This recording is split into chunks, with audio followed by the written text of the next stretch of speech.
প্রেম, ভালোবাসা, মায়া এগুলোর সংজ্ঞা হয় না। এগুলাই একেকটাই সংজ্ঞা। তবুও যদি সংক্ষেপে বলতে চাই, তবুও হবে বই পুস্তকের মতো হাজারটা লাইন।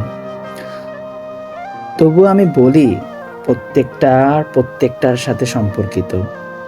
যেমন যদি বলি, আমার কাছে প্রেম মানে মায়া, আর মায়া মানে আবেগ, আবেগ মানে অনুভূতি, অনুভূতি মানে পূর্ণতা, আর পূর্ণতা মানেই ভালোবাসা। আবার ভালোবাসার একটা সংজ্ঞা রয়েছে। আমার কাছে যেমন ভালোবাসা মানেই ছেড়ে যাওয়া হতে পারে, কারো কারো কাছে ভালোবাসা মানে থেকে যাওয়া। এখন জানি না কার কাছে কোনটা, কিন্তু আমার কাছে ভালোবাসা মানে ছেড়ে যাওয়া।